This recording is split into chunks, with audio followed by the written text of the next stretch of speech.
Hallowsies and Hallmarkies. Ann and I are back to recap Chesapeake Shores Season 6, Episodes 2 and 3. So welcome to the Shores, Ann. Glad to be here. We are sad our friend Carrie could not be here. She had something come up, so we definitely missed her this time, but she'll be with us next time. Yes.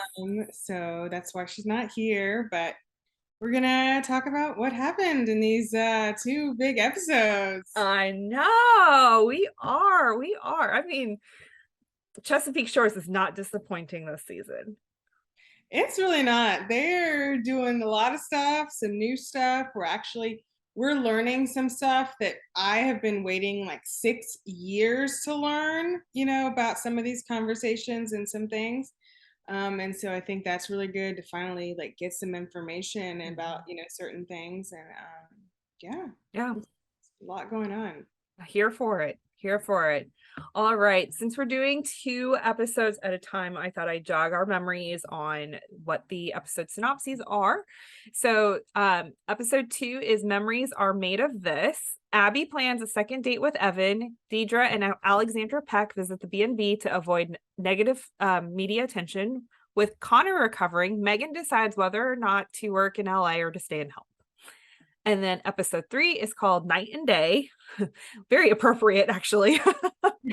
Abby and Evan participate in a scavenger hunt. Mick and Megan have a serious talk about past relationships. Connor breaks out to return to his apartment, and Bree helps Luke with night terrors.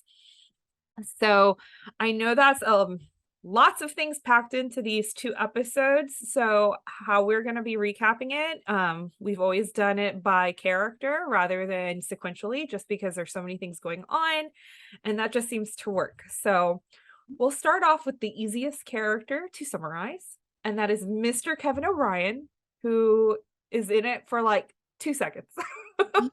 Yeah, I know it's so weird because for some reason I thought I heard that Sarah was going to be in the rest of the episodes, and then I'm like, okay, we still haven't seen her yet. Mm-hmm.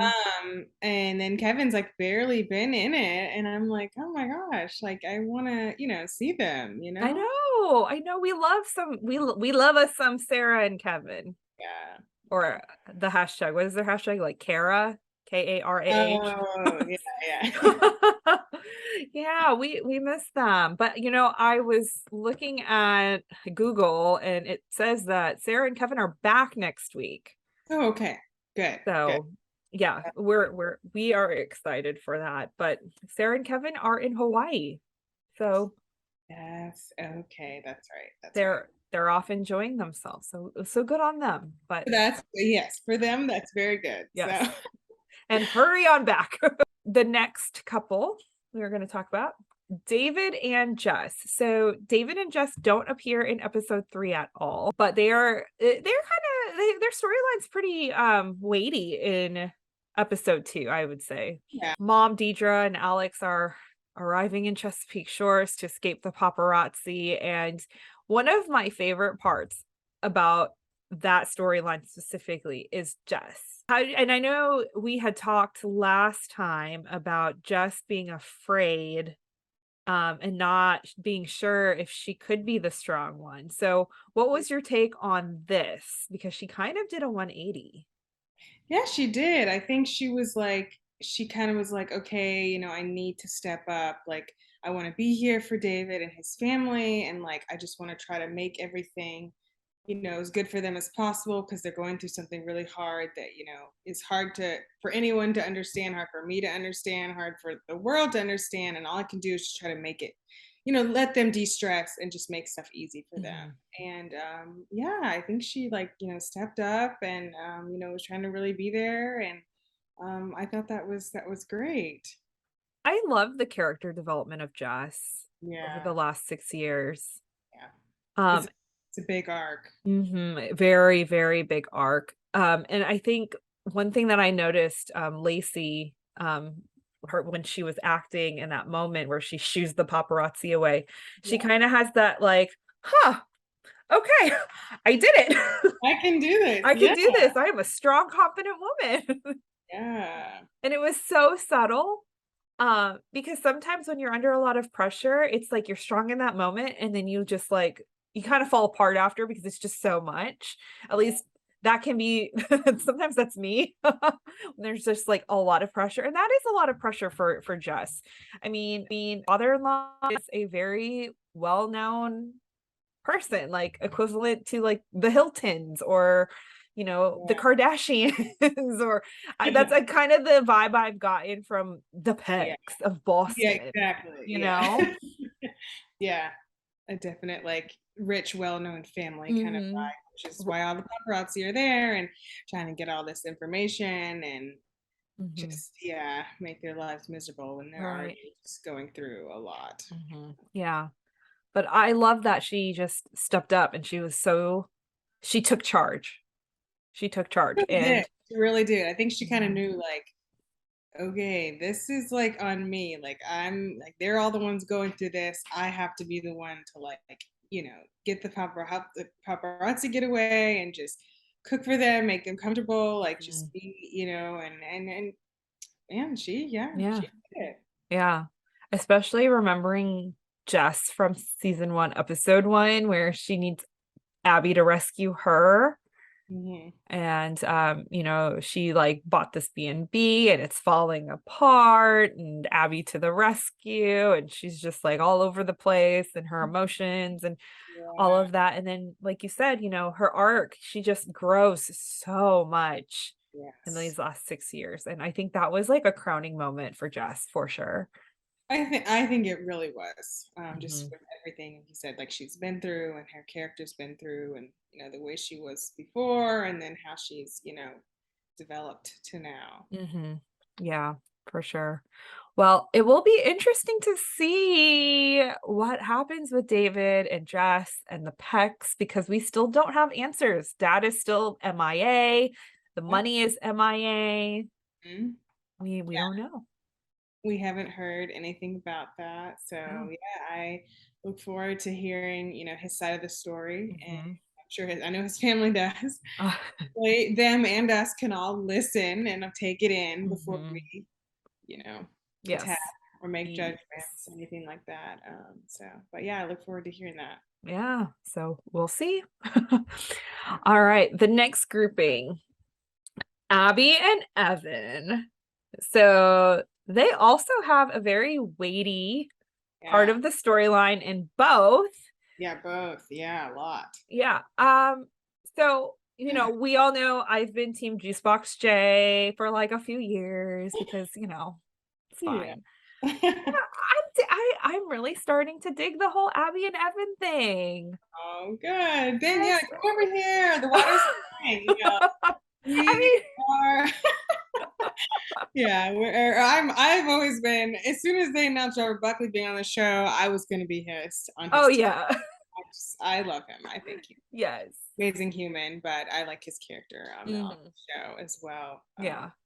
So Yeah. And I mean, like, I never hated Evan. I was just like, I mean, yeah, whoa. definitely quirky and different and Mhm. a different kind of character we've seen, I mean, on lots of shows, but Mhm. especially on Hallmark, especially Chesapeake Shores. Mhm. Just brings a different Yeah. everything, vibe, character, Yeah. personality. Mhm. Um, but I think that they're really developing their chemistry really well. Mhm. You can really feel the chemistry building. And, in this episode, they're really trying to, spend more time together and Mhm. kind of, learn more about each other. And, in that, maybe just, gaining a little bit of trust and just knowing, somebody on Yeah. a real level and not just like a Mhm. surface level. Yeah. So, And I like the fact that now we have part of season 6 and we're looking back at season 5. With season 5, Abby and Evan was the push and pull, the business partners, the complete opposites attracting type of thing. And so we have that, and now we're going deeper. We're getting to know Evan as Evan and not Mr. Billionaire. yes, exactly. We're getting to know him just as the person Mhm. that he is and the things he's been through. Yeah. And I think that of course, I don't ever like I prefer just to get to know somebody outside of work. Mhm. Just and when I'm watching TV or watching, I'm like, rather see them outside the workplace. Mhm. So I really like, them Yeah. yes, time with them outside of, all their business dealings. Yeah. Yeah, and I think so far, knock on wood, this is the first season where there's no business drama. Yeah, that's really true. There's usually always some deal gone bad or somebody's trying to do something sketchy or Uh-huh. something. So it is nice that right now that's not happening. So yeah. Yeah. So Right. yeah. It is, I just remember I just thought of that. I was like, oh yeah, I kind of forgot that Evan was a billionaire like in these last two episodes because I don't know, he just came down like he felt really down to earth to me. And like, we were just saying we got to know him, we're getting to know him as a person and not him as like Mr. Rich Man. So in the second episode, Abby and Evan are going on their second date. So I want to know, do you remember your second date? Because the girls have a chat about Bree's like, oh, my favorite second date was the carnival, and Jess is like, my favorite second date was it campfire or something? Yeah, I think so. Camping, She's something something. about s'mores or something. Yeah, and then he got sick. Yeah. David got sick. So do you remember your second date? Oh, I really don't I remember. don't either. First stands out really clearly. But I don't remember the second. I don't remember the second date. Gosh, yeah, I really don't remember. The first is so clear, but the second, no, I was like, okay, Apparently, I guess I was not so nervous and not so freaked out. Right. I don't remember my second date either. So Makes me feel better. I'm uh, not the only one. I don't think my husband remember either. So yeah, yeah. I don't know. My husband has a freakish memory. He'd probably remember, but well, I should say I wouldn't be surprised if he remembered. Hmm. Yeah. Let's just put it that way. But yeah, I don't remember the second date, but I just thought the talk amongst the sisters was just kind of fun. Yeah, that was With the cute. second date. But the second date ends up being they end up going crabbing, which is such a Maryland thing to do. Yeah, that was definitely, I felt like very, Marilyn on brand thing Hmm. to do. And, Abby said she did it with her, with her dad. And so it's like something she's used to doing, something she has fond memories of doing and like sharing that. So that's nice. Yeah. Yeah. And they had some sizzle, I would say. Sweet Yeah. sizzle. Sweet Sweet sizzling. sizzle. Yeah. Yeah. And like there Yeah. were these sparks were starting to fly. Oh, I love a good reach for the handhold, Hmm. look at each other. I can't resist. I just something hand holding is just so tender and just so Hmm. sweet because you're not, I want to say neither of you are getting anything out of it, but it's just a sweet, like it's the most innocent, form of physical Hmm. touch, I guess. And I just Hmm. think it's so sweet. And so I It, just always love to yeah. see that. It was so sweet with the sun setting and then the music, like the music for us. Yeah. Just the ambiance was just They woo. had blankets and like whatever they were, like, I don't know, it looked like something warm that they were Yeah. drinking. So So cozy. So cozy. I feel like that is a good memorable second date. yeah, Crabbing. Yeah.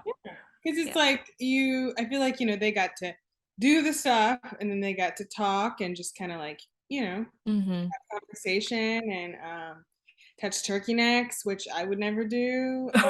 Like past the turkey neck, I'm like, and I was like, oh my gosh, that really looks like the neck of a turkey. That Uh-huh. really gross. Yeah. I was like, who knew this is how you catch crabs? Not No me. idea. Yeah, but so that part was Yeah. fun. Super But fun.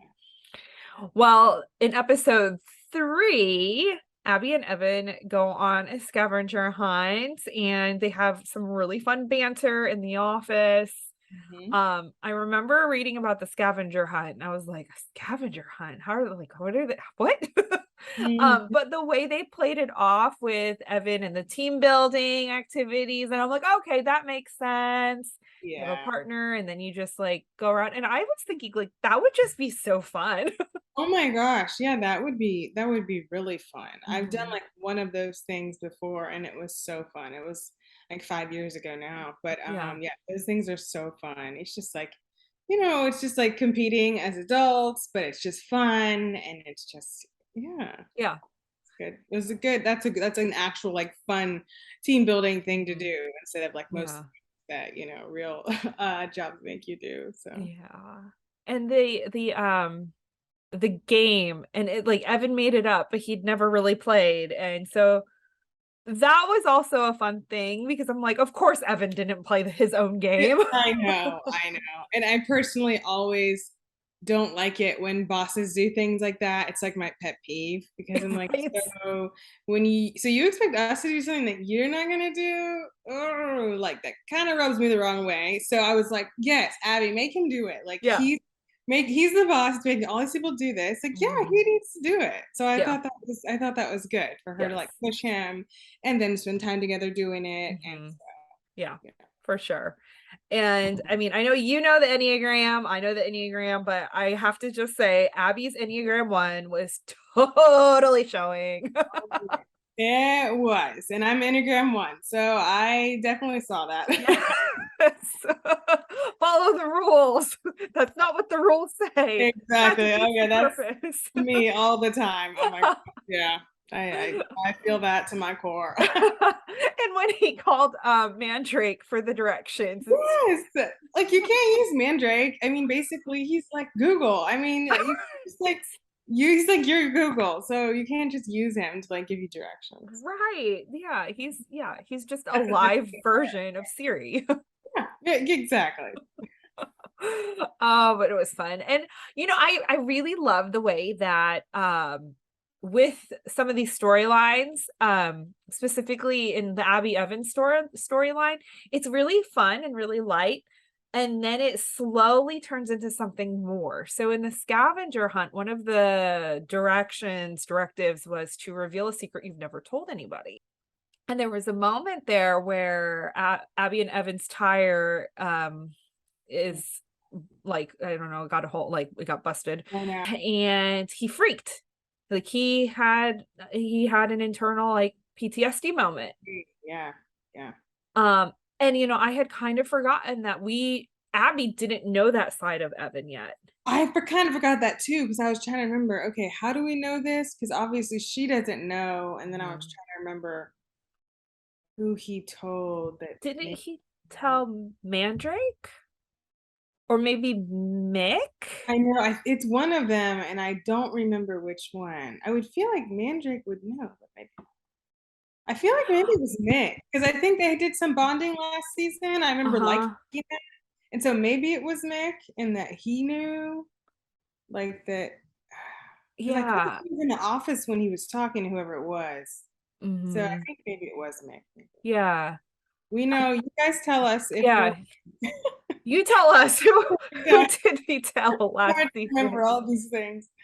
Yeah, but the secret that Evan ends up telling Abby is the fact that when he was 18, his mother was in a car accident, which explained why he flipped out when they got into that little accident themselves. Welcome to the Pilot Podcast. My name is BJ. And my name is Me Too, and we promise this promo is worth it, so please don't skip ahead.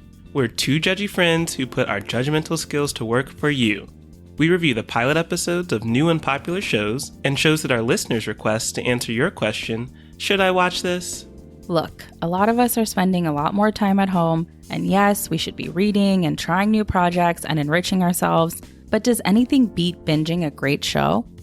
Let us take the guesswork out of deciding what your next show will be. Tune in to The Pilot Podcast at thepilotpodcast.com. And the way that Abby's face fell, like just like shock, sadness, all the things. I mean, I think all of a sudden in that moment, it's like it like Evan just clicked for her. Yeah. Like Yeah. all of his weird idiosyncrasies and like just the different things he said, the whole driving thing, like everything just clicked. Yeah. Because Um, it's like obviously like she could tell how tense he was, like driving at night, and that he seemed uncomfortable. And mhm, then like as soon as that happened, she could tell he just kind of freaked out. And then he didn't snap at her, but he was just like, I'm ready to be done, because mhm, he just needed a mental, like he just needed to, have a mental break, I think. mhm. Yeah, And so I think, yeah, I think she was just like, oh my gosh, like, wow. And yeah. that's something like when you learned it about somebody, like you said, it just explains so much about them. Like it's a part of them, like Mhm, that big that happens to you. mhm. Yeah. And wasn't he in the car when it happened? I think he was. Yeah. Yeah, I think he was in the car. Yeah, I think he was, and that's why it Driving, but I think he was in the car. yeah. Yes, I'm pretty sure you're right. I think his mom was driving, he was in the car, and they got in the accident. And That's traumatic. that's very traumatic. Yeah.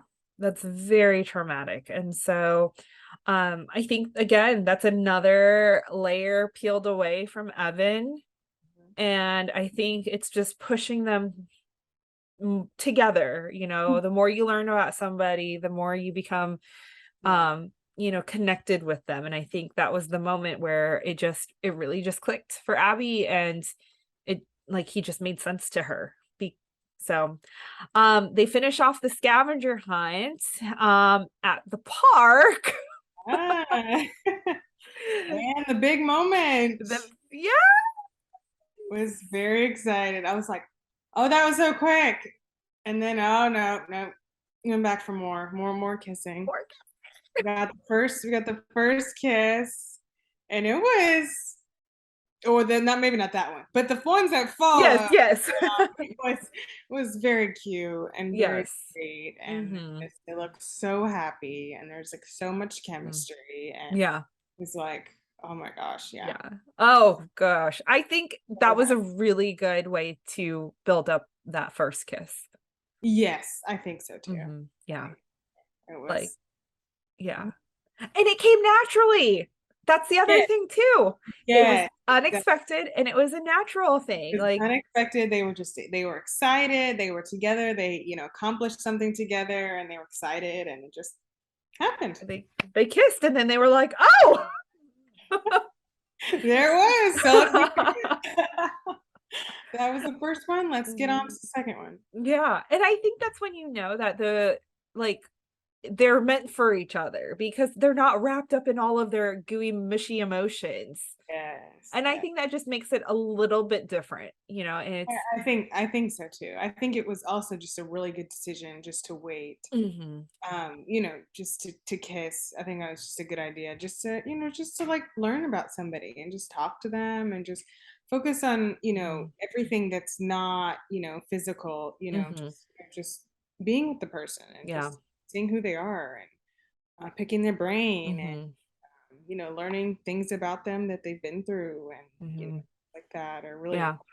um, Yeah. see where if you want to be in a relationship with somebody, if you want to kiss them, if you want to, be Yeah. with them, you need to know stuff about them first. So I Mhm. like that, and I thought Mhm. it gave us something to look forward to and help them get to know each other. So Yeah. Yay. it was really cute. It was, Yeah.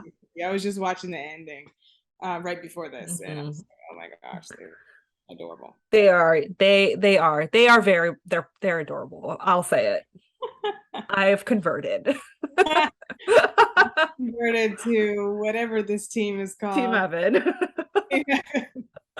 Listen, Juicebox J, I still love you. You just need to find a different woman, which I'm sure you will. It'll be fine. Do they have a ship name? Abavan? Oh yeah, that's That's a Vanity. that's a hard one to do. Yeah. I don't know. Yeah, Team FB, Abvan, I don't know. Just Yeah, it's not a smooth one, but yeah, no. Oh gosh. Well, we'll see where the rest of the season takes these two. yeah, I'm, So, I'm really excited to see, yeah, where they're gonna take them, what they're gonna do, mhm. you know, Yeah. how he's gonna, bonding with the girls, things like that. I want to see all that. Yeah. The family scenes like with, them Mhm. Yeah, it'll be so fun. And side note, they ended up at the wrong park. So Yes, that also made it better. that was funny. That also made it better because like it was perfect because they were alone. Like, you know, they weren't like with like all these 30 people who just finished and were all like loud and crazy. Mhm. You know, they were alone. You know, and so it was like perfect little, you know, moment Yeah. themselves. So Yeah. So like you said, fun. I think we still won. Yeah. Yeah, you guys, you won. Yeah, for sure. Totally. All right. Next couple, Bree and Luke. Bree and Luke, they're so sweet. They are They're sweet. so sweet. And I like that they're, as of right now, their conflict is really, it's like Luke learning how to put his past away and learning how to move away from the past and coping with these different things. I think it's a good move for Bree and Luke. I mean, at this time, because there are so many other characters that are going through a lot of turmoil. Like you have Jess and David and his family. Yeah. You have, you know, Abby and Evan trying to figure things out. You have Mick and Megan, and like that's like a lot of turmoil too. So I mean, at this time, I'm glad that the conflict is more inward rather than exterior factors always at them. And Bree has always had bad relationships in the past where it was those external things. Yeah, So that's very true. That's really true. And so many people, I think, can relate to having inward challenges with accepting themselves or forgiving themselves or trying to move on or, you know, all this kind of internal things that people can deal with. And I just think it's so relatable. It's like a great thing to, you know, for us, the audience to see like he's trying to process and deal with and that Bree's trying to support him and trying to be like, you know, it's okay like to need help. It's okay to reach out and to ask for help. And you know, I think that's just a really good thing that, you know, people, you know, need to know or be okay with, you know, getting help. Because there's nothing wrong with getting help, you know. yeah. It helps you and it helps the people around you and it helps you just be healthier. So I think it's Yeah, for sure. One thing I have to note is in this last episode, Luke mentions that his favorite porridge was a Filipino dish, champorado. And I oh, was like, oh, okay. Did he just say Filipino oatmeal? oh, So that's cool. I actually had to look it up because I'm like, what is this? And part of Yeah. that's because my parents, when I was little, I'd say, what is XYZ in Filipino? And they're like, it's XYZ. Like, for example, what's spaghetti in Filipino? It's spaghetti. Like, Yeah, there's no name for it. So I am so bad at like food names unless it's basic, like pancit or lumpia or dinuguan or whatever. So I looked this up and I actually haven't had this since I was a kid. It's oh, yeah. basically it's like a chocolate rice porridge is essentially what it is. Oh, okay, okay. Yeah. So Cool. yeah, I'm not a I'm a big texture person, so Me too. I'm I guessing it. struggle. Yeah. Yeah, I'm not like oatmeal is really hard for me sometimes. Like I have to be in a real good mood to have oatmeal just because of the texture thing. So I don't know if I would like it as an adult, but I remember liking it as a kid. So Yeah. Oh, that's cool. Yeah, I was because when he said it, I didn't know what it was. yeah. Yeah, I'm glad you're sharing that with me and with everyone listening because that's cool information. Yeah. So fun fact. I was like, oh, I feel seen right now. Yeah, I just I love that. Yeah. But with Bree and Luke, this last night's episode or Sunday night's episode, Luke needs a place to stay because his apartment's going through things and he can't stay there. And so Bree opens up her little cottage, her cute little cottage. That's really cute. Kind of love the fact that gotta love Bree. Bree and the reaction to Luke with his shirt off. Yeah, she was like repeating herself and like, thank you, no, I mean, and I was just like, yeah, that would be all of us in that moment. Like, okay, try not to stare, but I'm staring, but I can't talk. What's wrong with me? Here's what you needed. Okay, bye. Let's go to another room and just melt because I'm gonna embarrass myself. I stay here. But yeah, that was really funny. She just, yeah, her Brie-isms, came out. Yes. Yes. Amelia Ullerup is so masterful at playing the awkward girl. Like, She does so it good. so well. So good. Oh man. I love that. Good, yeah. I love that. And then his night terrors. Yeah. This, like you said earlier, I mean, him learning how to rely on other people and how to, it's okay to ask for help. And I love that Bree straight up told him, like, you don't have to do this alone. Yes. And she sat with him, and then the next morning she's like patting his, like playing with his hair, like it's just very comforting. And it was and like it was so sweet. It was really, really sweet. And I just, oh yeah, I just thought it was so sweet. And like he was just, and you could just feel like how and he was just like felt like shame or just like, how could this still be happening to me? And like, why am I like this? And why, I think the bravest thing people can do is to receive help, ask for help. That's not weakness. Like that is the bravest thing you can do. And so I'm glad that, that Bree's there and that she can, just be there and support and help him and, Yeah. So more to come. Yeah, everyone was having some, day to night was a good name for this episode. Yes, it really was. Really was. Connor and Margaret, our pals. Yeah. Some steam the whole time. Wow. Even in last week's episode, there was some steam. Not as much as Sunday night's episode, but they got some fire going. They sure do. They sure do. So Connor is helping Margaret study for the bar exam. Margaret's killing it, just absolutely crushing it. Meanwhile, Megan is smothering Connor with the Irish moss tea. So that looked so gross. So bad. It looked like she just plucked out some grass from their yard. Or like she just put roots in there. Like it just, oh my gosh, yeah. I was like, yeah, not drink that.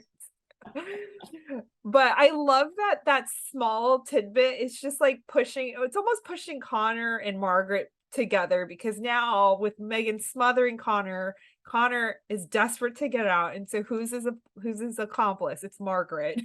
So it's kind of like you have these different things that are so slight, but it's also important for the story, so that it just pushes, like it's even more reason for him to like, okay, yeah, I need to sneak out. And you want to hang out? Cool.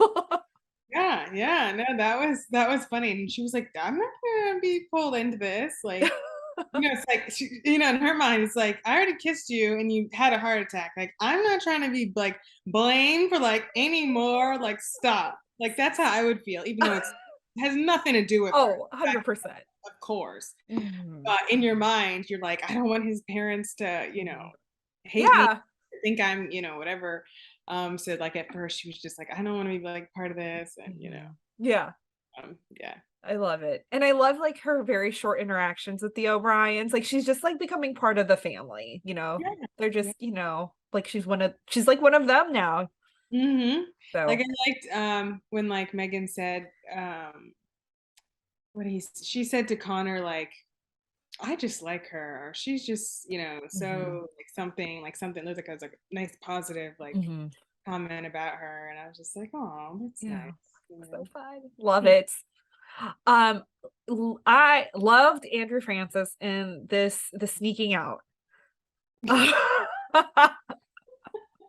And I also love the fact when he was sneaking down the stairs, which we have never seen that side of the house really. Yeah, that's true, actually. Yeah, Yeah. they don't really show that. Yeah, they're so smart with the the cinematography and like the different shots that they're choosing to do. But the one thing we found out, we were told that Diane Ladd was not able to make it. She was not able to go to Vancouver or British Columbia. And so I love the fact that as he's sneaking down the stairs, there's this gigantic picture of Gran.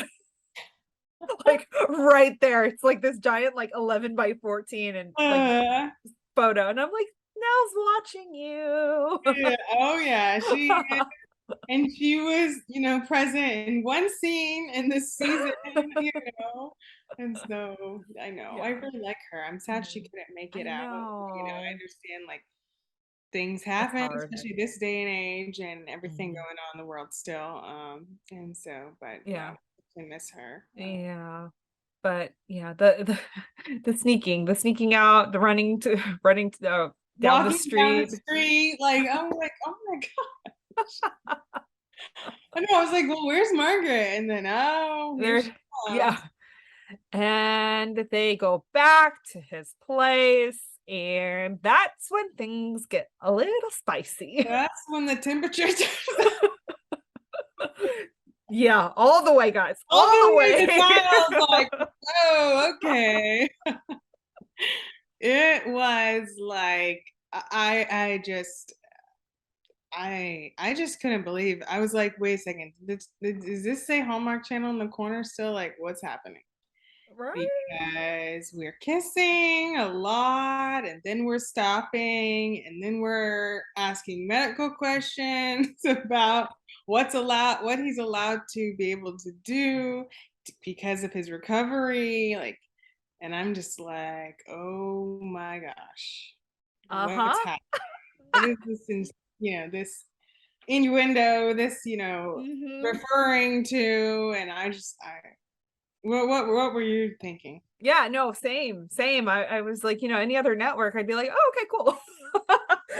This network, I was like, whoa, am I okay? Yeah. Okay.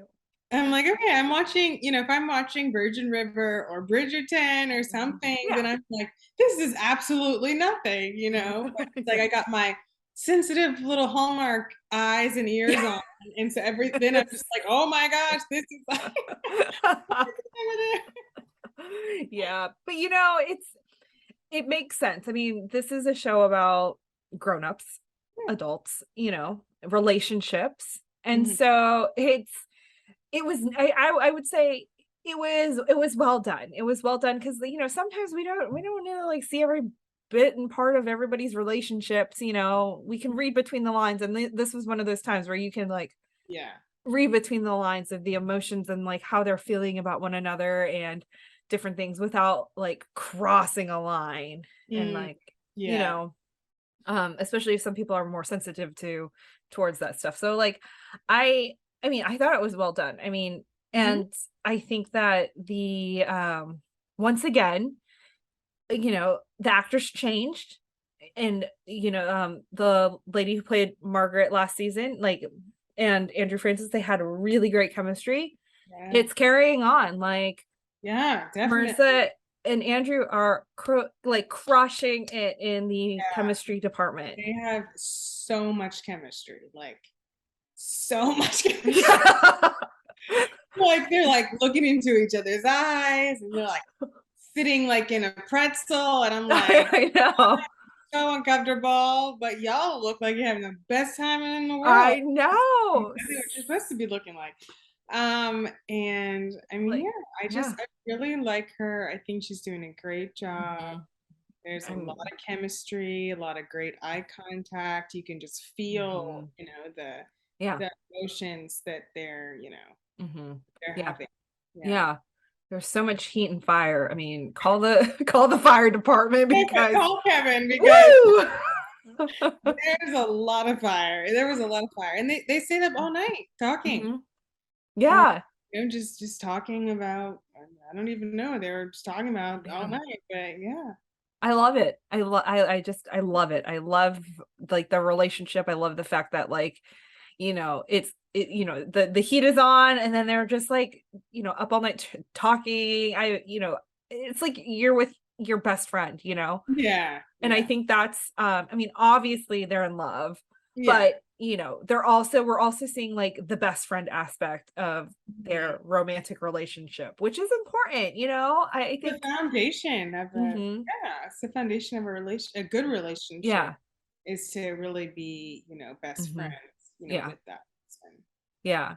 And a lot of times in Hallmark movies or rom-coms, it's like the ants like they're against each other and then something pulls them together and then they're an item. And Hmm. like with or like it's like the love triangle thing or whatever. With Yeah. Connor and Margaret, it really is that like two people who just had instant connection, instant chemistry. They're best friends. They like click on so many levels. They're like Hmm. yin and yang and all this stuff, and like they're falling in love. And I love it. I love this for Connor. Like, especially after Danielle. Like, I did not like her. Yeah. His first girlfriend. I didn't like Danielle either, and I'm so happy for Connor because, Mhm. especially with everything he's going through right now, I'm just Yeah. glad that, that he met Margaret and that, Mm. they obviously both love, law and like Mm. what they're trying to do with their careers, is like really in line too, which is Mhm. something they can bond over and Yeah. help each other with, which is great. And I'm just glad, yeah, she can help him with his Mhm. recovery and help his office. Yeah. It's just so great that, Yeah. For it sure. all happened this way. Yeah. And it's like they're so alike, but then like where their strengths are, complement Yeah. too. Yeah. And Hmm. so oh, I'm just loving them. Yes. I really, really like them a lot. Hmm. I don't Yeah. know. Ho, ho, ho. We'd like to take a second and thank our sponsor for this episode of the podcast. It's the Hallmarkies Patreon. Do you love Hallmarkies podcast, especially at Christmas?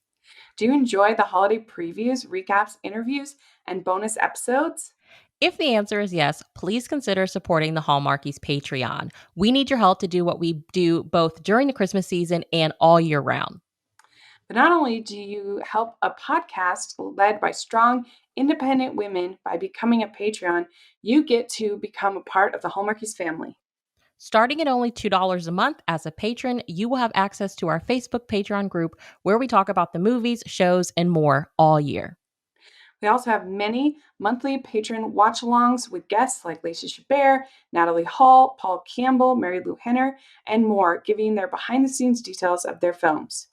As a patron, you also have the chance to provide input into the podcast and even join us at different tiers. So this Christmas season, spread some cheer to the Hallmarkies Patreon and become a member today. You won't regret it. Go to patreon.com/hallmarkies to learn more. That's patreon.com/Hallmarkies. Yeah, it's hard because I love, Robert Buckley and I love, so it's like I Mhm. really like Abby and Evan, but I really like, Andrew and Connor and Margaret, Mhm. I mean, it's a lot because I like all these characters are so great. Like I Mhm. like all of them because Mhm. they're great Yeah. characters. Yeah. They're all different and well-rounded and have, different Mhm. things about them that I like. Mhm. Yeah. I just so exciting. All right, last couple, but before we get to Mick and Megan, we need to talk about Mick. Okay. Okay. Now Treat Williams said this was like the best season that he's done. And now we know why. There are layers to Mick. Mick is on painkillers and he's sneaking them. Like he's walking this dangerous path. He was not able to get a refill from his doctor. Yeah, Luke even calls him out on the pills, and Mick gets very irritated at that. it's very defensive. We see him rummaging around in the drawer for another pill bottle. Uh, We see like the conflict, the struggle in him. I feel like he's like fighting with himself, like, I should, no, I should, I need it. No, you don't. It's yeah. like an inward demon inside, because like, you know, drugs and like that's a very dangerous road to walk down. very, very dangerous, very serious. Yeah. Because it gets out of control, and then it just affects everything and everyone in your, sphere of influence. And it takes you way farther than you want to go, faster than you can just even blink. I mean, and then you're just like, oh, I had it under control. And it's like, no one ever has it under control. Like it controls you. You don't control it. Yeah. And that's what makes it, I think, so, so hard for people and so scary. But it's one of those things where it's like, Mick, like, it's okay to say, like, I'm having a problem, like, I need help with this and this pain and how to manage it. Yeah. And oh gosh, Yeah. I just I hate to see that, because it can happen to anyone. And so I just hate to see that for Mick and for his family, because I know when it comes to light, as everything does, it will just be, so hard for them too to worry about him. Yeah. And I think it's the way the story's told is just so interesting too, because he wasn't like some drug addict dad. Yeah. He was in a horrific accident where he could have like almost died. Yeah. Broke his arm. He was giving, narcotics for that specifically. And they do say, like, you have to be very careful with this because it can be addictive. And so, and nobody's above that, no one is above nobody's that. above that. And some people are very, like, sensitive to that drug.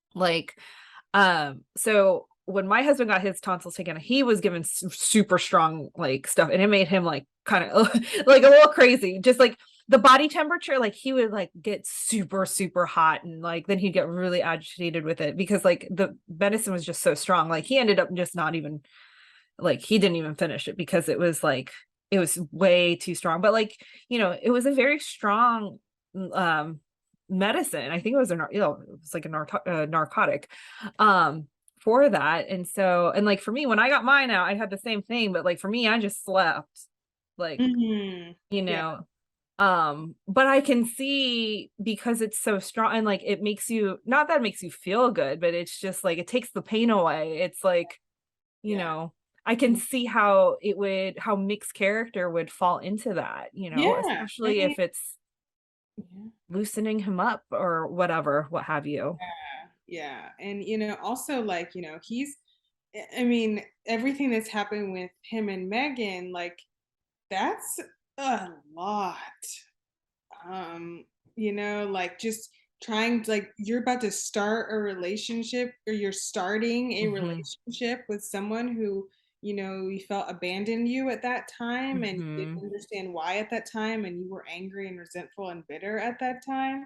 And now you're in a relationship with this person, and that's all going on, and you have this whole, I mean, that is a lot. I mean, that's a lot to deal with, and being afraid of being abandoned again. She has this job, like, this is a lot. He's got a lot going on. Yeah. That is a lot of stuff in his mind, plus this physical pain and fear. And I mean, anyone, it can happen to anyone. It really can. Yeah. But man, it is a, again, a masterful storyline for Mick. I mean, it's going to bring them all closer together. How, we don't know. Wait and find out. And apparently next episode, if you watch the previews, it does come to light. So we know that Luke, he's already, like, his antennas are already up, and he's already, like, watching him and aware of what's happening. Family hasn't picked up onto it yet, that we've seen. Like, they haven't showed anybody, like, kind of like, but I mean, Bree can ask, was he okay when he left? But I think she just was asking, not because she thought, like, his demeanor or anything. So we'll see. It'll be interesting how that is all revealed next week. Finally, Mick and Megan, we're touched on it briefly. They finally have the talk. Oh my gosh. Oh, I can't imagine how hard that would be.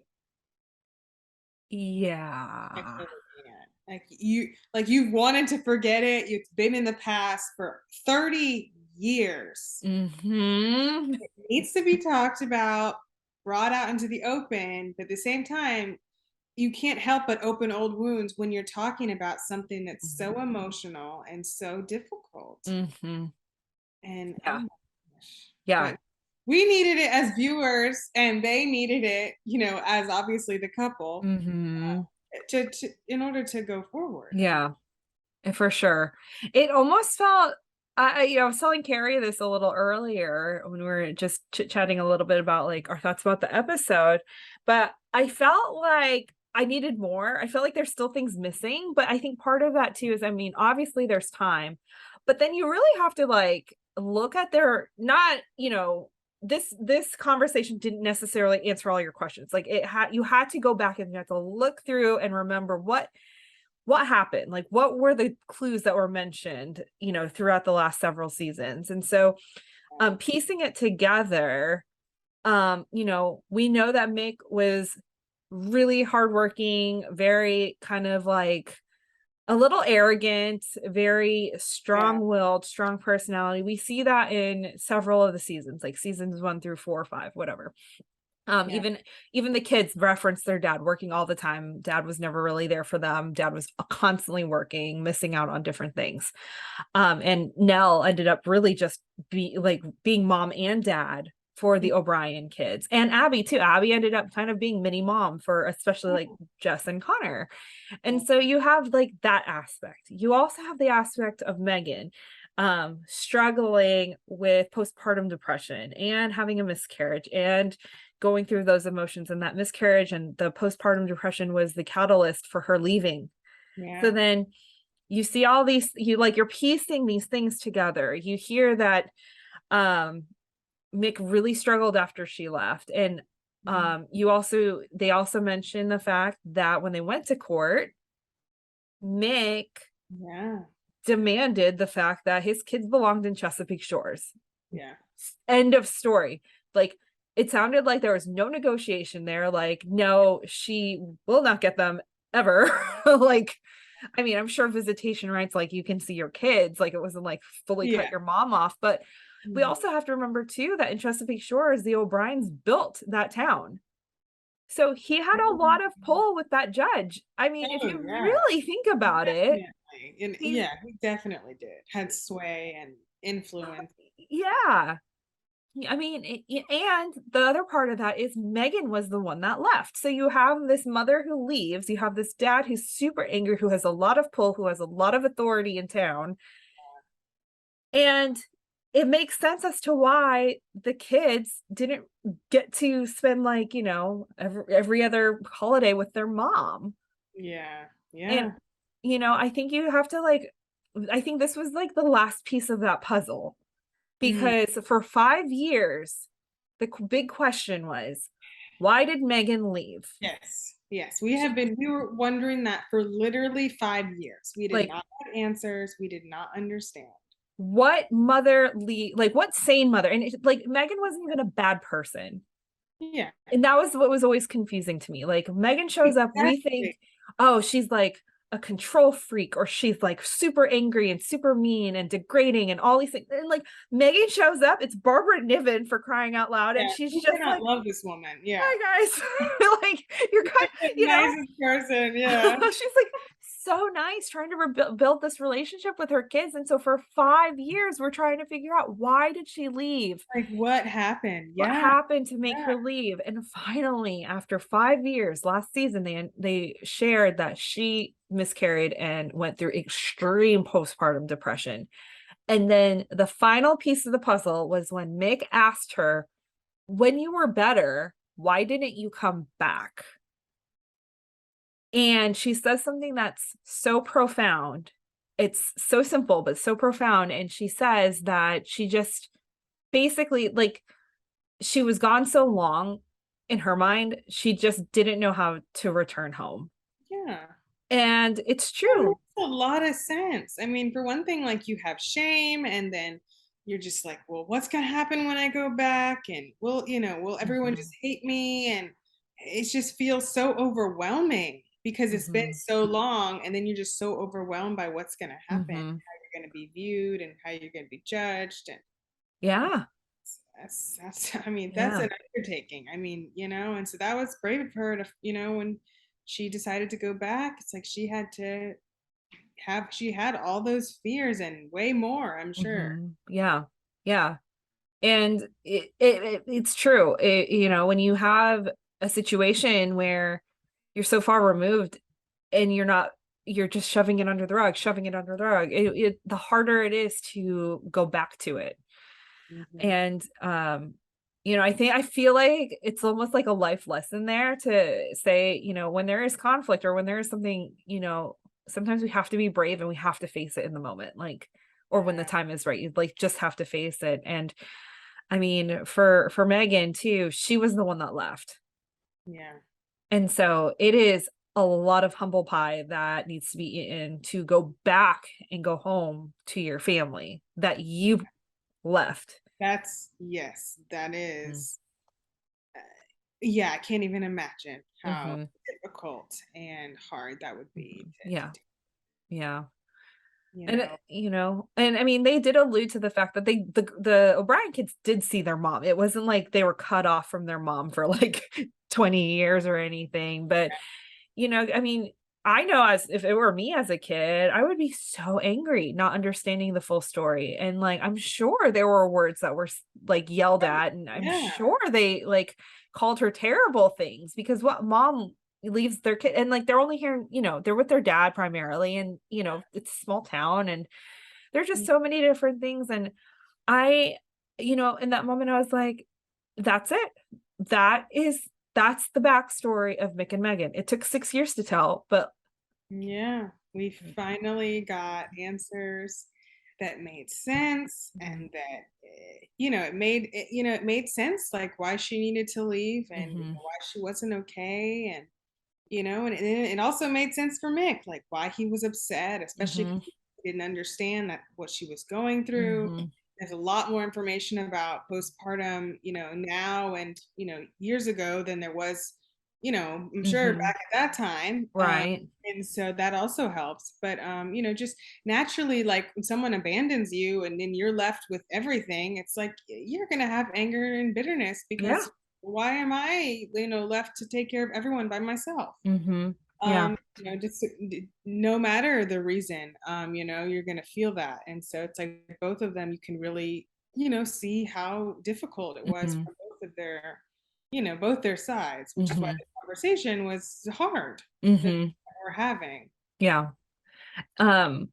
I did like bringing in the other people, right. Just their own part from 30 years ago was a lot. Right. There were so many layers that just were peeling back with these two. And I I will say I loved the part where they got really mad at each other. Mick was threatening to leave. Stove goes off. It's rhubarb pie. He's like, I guess I'll stay for a slice. I know, that's so me. I have such a major sweet tooth, and especially if somebody made something from scratch. I never make anything from scratch, so whenever I hear somebody made something from scratch, I'm always like, yeah, I'll be there, because here for it. I can't resist. Yeah. I totally understood that moment. He's like, yeah, I'll just have a little piece too. Like, that would be me. I get it. Yeah. But the other part of that too, that sweet, very sweet moment, is when they both ask the other, why didn't you stay with your partner at the time? And they said, because it wasn't you. And that, there's so much angst between Mick and Megan over the last several years. And I think that was the perfect way to tie up the past, put it in a box, and just kind of, put it away and look forward, because a lot of this, they're looking back. I mean, constantly looking back. Well, why did you leave? And why did this happen? Blah, blah, blah. And this is past boyfriend. This is past girlfriend, all these things. There's so much angst there. And so I liked that was just that scene in that moment. Like that was, I think, I mean, as of right now, it feels like that's the end of them talking about the past. Yeah. And like you said, I think that was done so well. And communication in a relationship is so important. I know you know that. Oh, yeah. As another married woman, it's just, you have to get things out there. You have to talk about that. You just have these looming question marks over your head. You can't build intimacy. You can't get closer because you just feel afraid or like you don't know things, and you just need there to be open conversation about things. It's like, okay, now my questions are answered. I understand you better. You understand me better. Now we can move on. And so I appreciated that because I think that we can just never talk about the importance of communication, healthy communication enough, like in a structured, healthy, calm way, with listening. And so I think that was really good just for them to kind of demonstrate that. And even, she said the next morning, like, you have never been so open. It's like, yeah, like actually talking like was really good, and it really, felt good.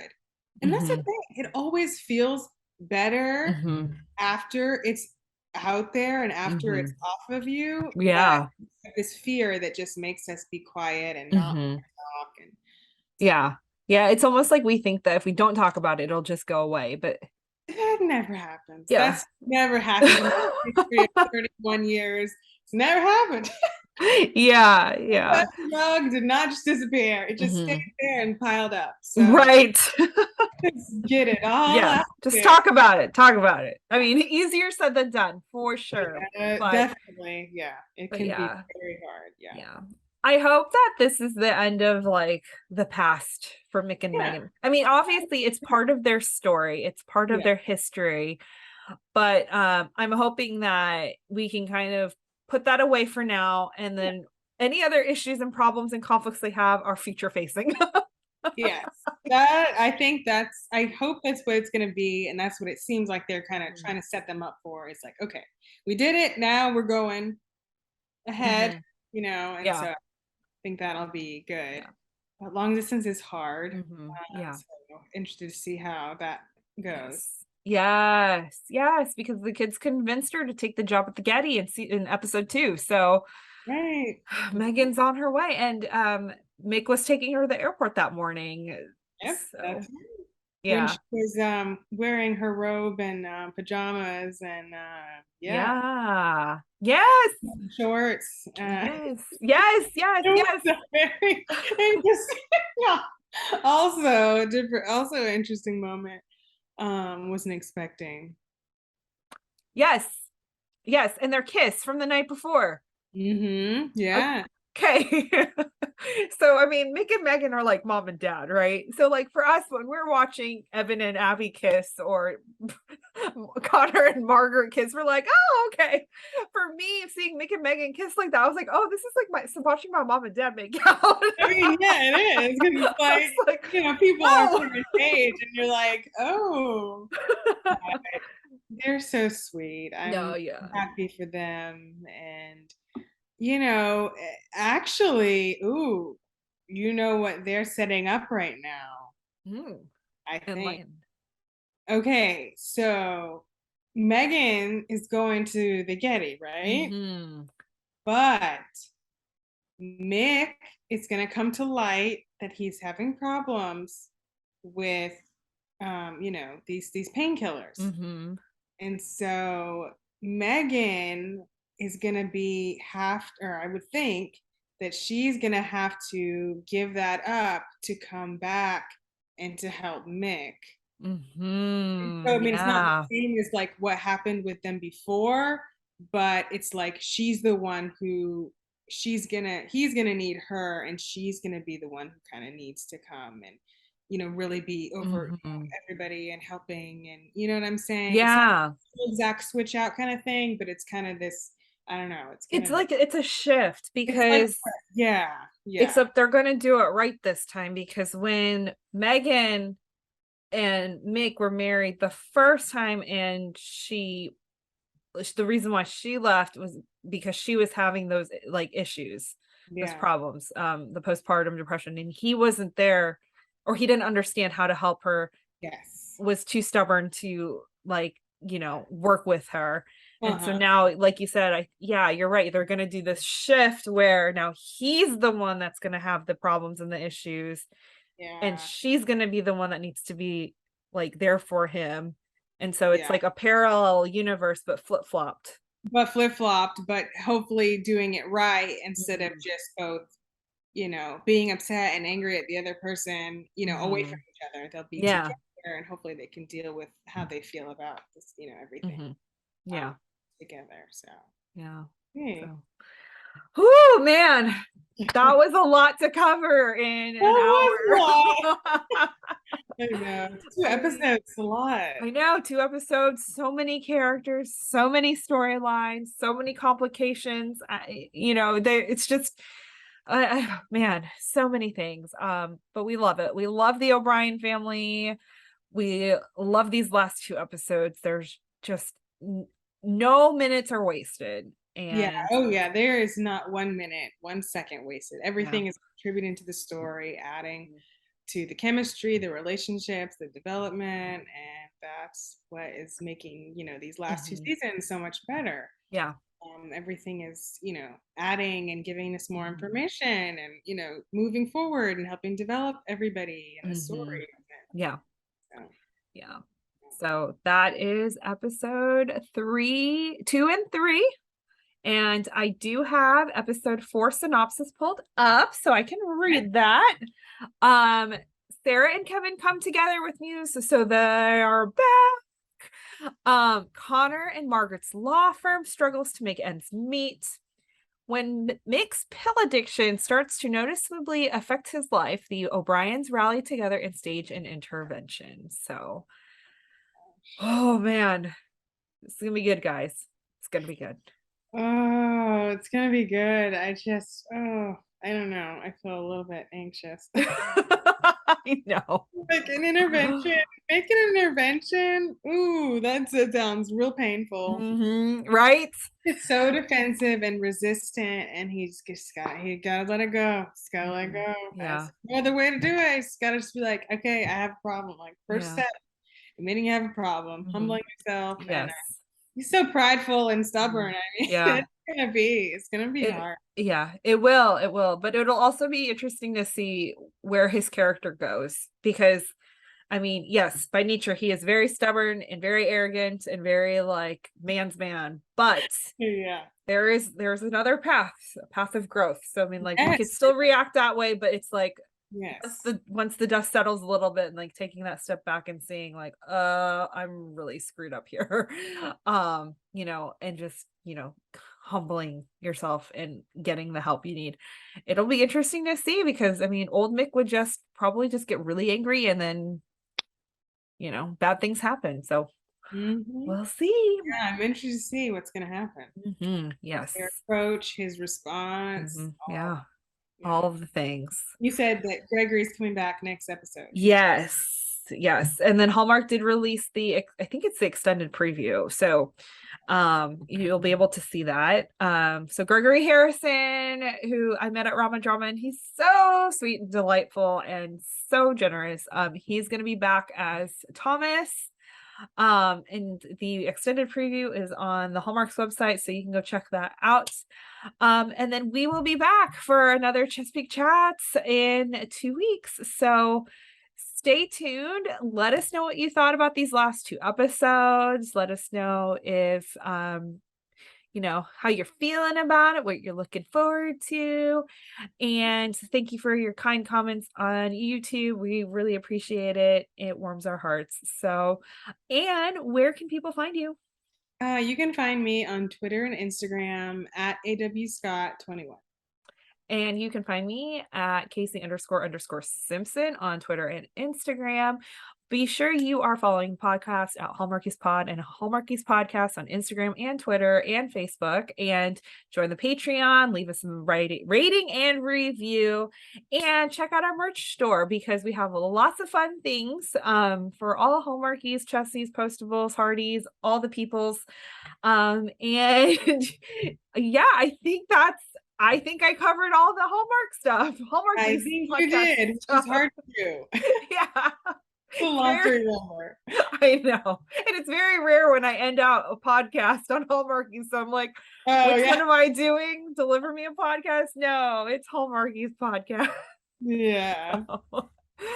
So friends, Chessies, we will see you again in a couple weeks. Have a great start to September. So And have a good Labor Day weekend coming up. And yeah, we will see you guys next time.